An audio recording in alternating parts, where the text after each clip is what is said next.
Esta mañana las bolsas tuvieron algún rebote, las bolsas asiáticas, con un poco del petróleo a la baja, después de que ayer dijera Donald Trump. Hay mucha expectativa y confusión respecto de cuánto va a durar la guerra y sobre todo el impacto además que va a tener sobre el precio del petróleo en un aspecto.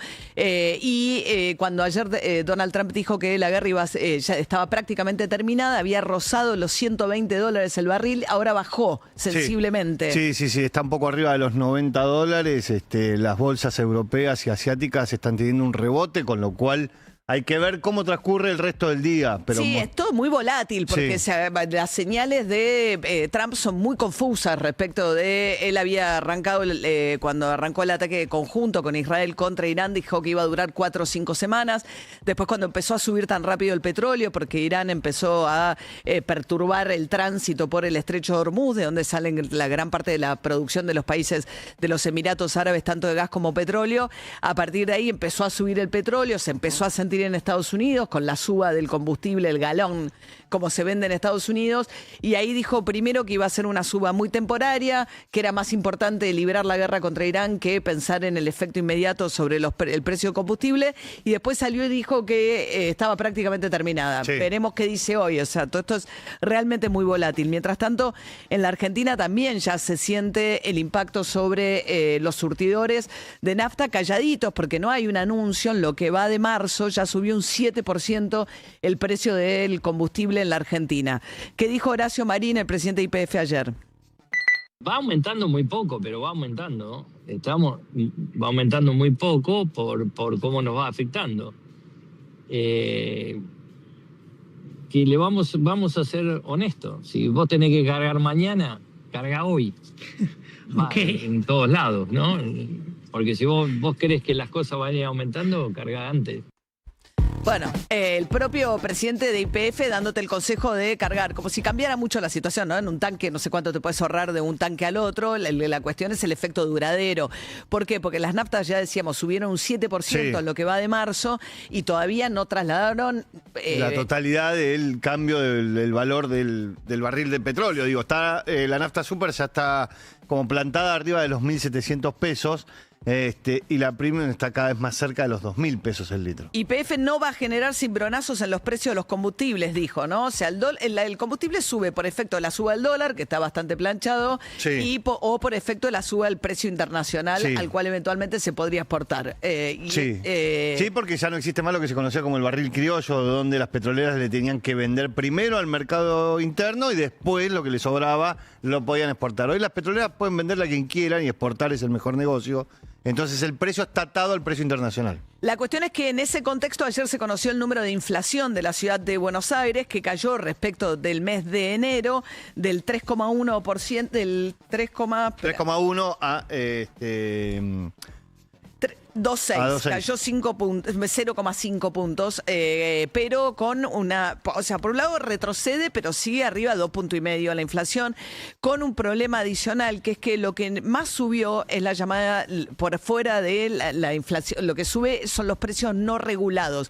O sea, esto no es por efecto de que el gobierno avanza en la quita de subsidios o que sube el transporte, porque después bajó el del precio de la demanda de pasajes, entonces se compensaron, pero el problema es que se mantiene la inflación núcleo en el más del 3%, que es una inflación que tiene como una dinámica propia. Vos no tenés el dólar subiendo, que suele tenés un ancla muy clavada, que es el tipo de cambio, tenés los salarios que están subiendo, pero con cuentagotas, tampoco podés encontrar ahí la explicación.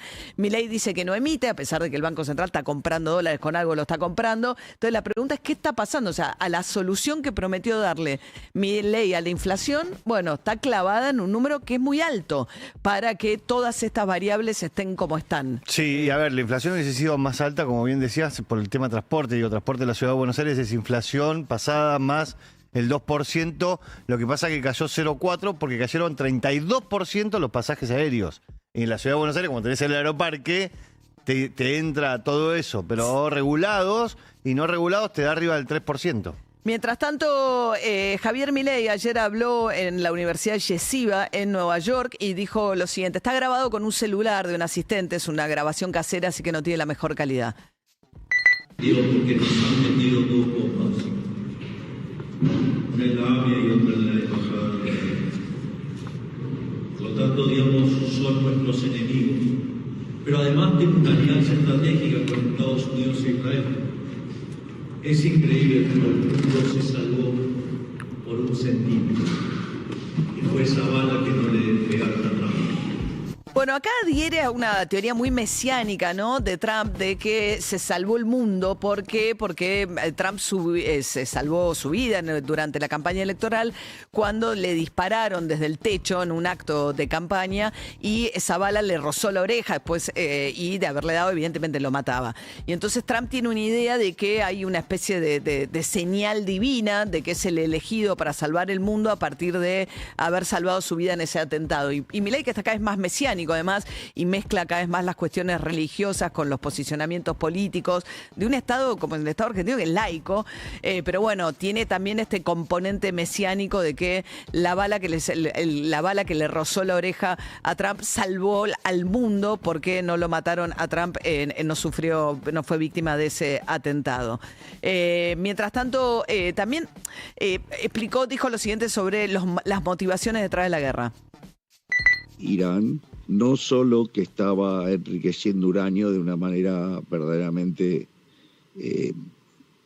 profunda, no normal, estaba desarrollando material, digamos, nuclear y consecuentemente, si no fuera por la decisión y el coraje del presidente Trump, Irán hubiera alcanzado poderío militar con lo que implica en términos de riesgo no solo para la zona de Medio Oriente, sino para el resto del mundo, porque además Irán se dedica a financiar el terrorismo internacional, donde tiene vínculos, por ejemplo, en Latinoamérica con Cuba, con Venezuela, y que desde ahí, digamos, expandían el terrorismo al resto de la región. Bueno, a ver, Venezuela, ya sabemos que Delcy Rodríguez actúa como una gran aliada de Donald Trump, desde que Trump mandó a las tropas militares a secuestrar a Maduro y lo metió en una cárcel en Nueva York. Cuba está cayendo por su propio peso, o sea que esa amenaza en la región actualmente no tiene ningún tipo de situación de inminencia que pudiera llevar a pensar que eso precipitó la decisión de atacar a Irán, y mucho menos el tema del uranio, porque efectivamente Irán estaba desarrollando por la evidencia que hay o por lo que dicen los organismos internacionales. De hecho, por eso tenía sanciones también Irán. Pero Trump había dicho que en un ataque previo ya habían atacado gran parte de las capacidades del desarrollo nuclear de Irán. No es el argumento que está usando ahora. Dijo que había una inminencia, un ataque contra Israel, que querían matarlo a Trump, pero no hay ninguna evidencia respecto de que había una amenaza inminente, latente o distinta a la que ha posado geopolíticamente Irán en la región, que ha sido un país que se declara enemigo, por supuesto, desde que están los ayatolás de los Estados Unidos y de Israel, ¿no? País al que no le reconoce derecho a existir. Pero de todas maneras, por ahora lo que se afianza en Irán es la línea dura, la línea más dura del régimen, más represiva, más opresiva. La idea de que el ataque de Israel y Estados Unidos iba a devolver a la gente a las calles, como ocurrió hace algunos meses, que después fueron masacrados por el régimen. Bueno, la población civil por ahora se mantiene expectante respecto de qué es lo que está pasando en Irán. Comentábamos hace un ratito, integrantes del seleccionado femenino de fútbol iraní pidieron asilo y quedarse en Australia, donde están jugando un campeonato. La Copa Asiática, sí, porque no cantaron el himno. Poniendo de relieve también cuál es la situación de opresión de las mujeres en Irán. Pero por ahora es toda una situación en la que el régimen eligió de manera desafiante a Khamenei, el hijo del líder asesinado, como su sucesor. Trump dijo que eso era absolutamente inaceptable, que lo que le van a pedir a Irán es una rendición incondicional, y eso es lo que hace generar tantas preguntas respecto de cómo sigue esto. Un Irán además que finalmente está logrando perturbar el tránsito de los barcos de petróleo y de gas por el estrecho de Hormuz, y que está atacando a los países de los Emiratos Árabes, donde Estados Unidos tiene sus bases militares, y está atacando también instalaciones que hacen a la producción petrolera, a las refinerías, por ejemplo. ¿Qué dijo Trump? A ver, una de las tantas cosas que dijo. Se suponía que Irán era un país muy poderoso, pero la verdad es que los estamos dando una tremenda paliza.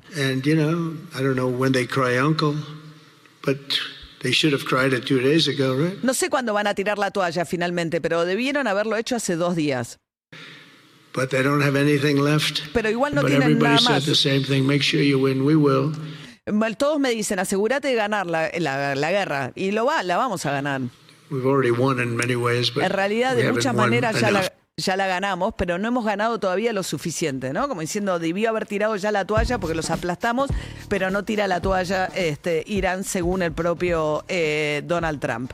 Emmanuel Macron, el presidente de Francia, movilizando barcos hacia la isla de Chipre. Es una isla que pertenece a la Unión Europea, que fue atacada por Irán, y ahí sí, pese a que Europa se movió de una manera que tiene muy descontento yo creo que cuando pase esto, vamos a ver que uno de los efectos es el quiebre serio, no sé si definitivo, la alianza entre Estados Unidos y Europa, ¿no? Un Trump que se siente muy a disgusto, sobre todo con Inglaterra, porque el primer ministro demoró 3 días en darle permiso para operar desde Chipre. Bueno, viene tensionando desde la guerra, la invasión de Rusia a Ucrania, yo no voy a poner más plata para defenderlos a ustedes, defiéndanse solos. Páguense ustedes las cosas. Después dame Groenlandia, claro. Y ahora vino con no han hecho lo suficiente. También Europa dice, escúchame, esta es una guerra que a nosotros nos impacta muchísimo, estamos todavía sufriendo las consecuencias de lo que es la guerra Rusia y Ucrania, tenemos las bases que nos vas a pedir usar y ni nos consultaste, o sea, nos metiste en una guerra sin ningún tipo de consulta y después venís y decís, dame las bases para operar desde las bases. A ver, ¿qué decía Emmanuel Macron, el presidente de Francia? Lo que tenemos que lograr, está explicando por qué moviliza fragatas, ¿no? Entonces lo que dice es que moviliza para garantizar la libertad de navegación. Lo que les preocupa, entre otras cuestiones, es el precio del petróleo y la seguridad marítima. Va a contribuir Francia con 2 fragatas.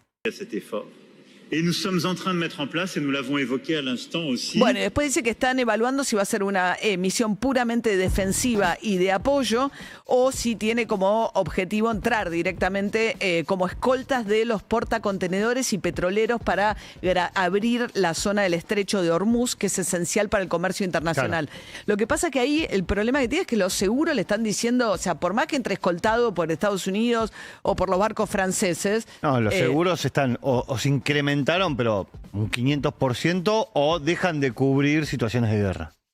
Y esto es una situación de guerra. Bueno, mientras tanto, Claudia Sheinbaum, después del lanzamiento del fin de semana del escudo anticarteles que hizo Trump con Milei y otros 11 presidentes de ultraderecha de la región, diciendo que los carteles eran una amenaza y que se va a ocupar de empezar a combatir con las Fuerzas Armadas a los carteles, hizo una mención específica a México, dijo que es inadmisible la presencia de carteles del narco en México y que va a utilizar la fuerza militar contra ellos. Claudia Sheinbaum dijo lo siguiente, la presidenta de México. Qué bueno que el presidente Trump dice públicamente que cuando nos ha propuesto que entre el ejército de Estados Unidos a México hemos dicho que no. Porque es la verdad, hemos dicho que no. Y orgullosamente seguimos diciendo que no. Que colaboramos y cooperamos en inteligencia y en otras actividades relacionadas con la seguridad, pero que las operaciones en México las realizan las Fuerzas Armadas o la Secretaría de Seguridad, la Guardia Nacional o las policías estatales y las fiscalías. Bien, eso decía Claudia Sheinbaum. Hay que ver cuando termine la guerra con Irán si Trump posa, como prometió que va a ser, su interés sobre la región y lo que va a pasar con eso, ¿no? Porque dijo que lo siguiente es Cuba, claro, y luego la guerra contra los carteles con intervención de las Fuerzas Armadas, cosa que la Ley de Seguridad Interior en la Argentina prohíbe. Después la cuestión de la inteligencia artificial. Mañana vamos a seguir charlando con Santi Siri el tema. La pelea entre Anthropic, el creador de Anthropic, y Sam Altman de OpenAI es tremenda. La decisión de Anthropic, que es la generadora de cloud, de no seguir prestando servicios al Pentágono. ¿Por qué? Porque creen que la usaron para el secuestro de Nicolás Maduro en Venezuela, y a partir de ahí se levantaron un montón de alertas respecto de el uso de la inteligencia artificial para tomar decisiones en guerra sin la participación de un humano. El nivel de análisis que están teniendo ahora las Fuerzas Armadas norteamericanas o de Israel de la mano humano y la inteligencia artificial llevó a esta empresa a decir, si no me garantizás que va a haber un humano en el medio, no podemos continuar con este contrato. Y a partir de ahí se armó una guerra terrible, cortó el contrato a Anthropic y entró OpenAI. Sam Altman dijo, yo te lo doy al servicio, y hubo una migración de un montón, millones y millones de usuarios, pero también hay un debate enorme alrededor del uso de la inteligencia artificial. Hay que tener en cuenta que Estados Unidos mandó un misil que mató a 170 personas en una escuela primaria, en su mayoría nenas, que estaba pegada a una base militar en Irán, con lo cual también las empresas están planteando si no van a ser ellas responsables o eventualmente pudieran ser señaladas como las responsables de la geolocalización de lo que son los objetivos militares y de las fallas que todavía tienen la inteligencia artificial en este tipo de circunstancias. Bueno, ahora Anthropic le metió una demanda al gobierno de los Estados Unidos por cómo lo rotuló, porque le dejan afuera de la cadena de toma de decisiones, no puede participar de ningún contrato del gobierno norteamericano, porque plantean que le dan el trato de que le daban, por ejemplo, a TikTok, a una empresa china o a Huawei, que no puede participar de licitaciones con el gobierno norteamericano. 7:17 de la mañana. Esto es Hollywood de Madonna.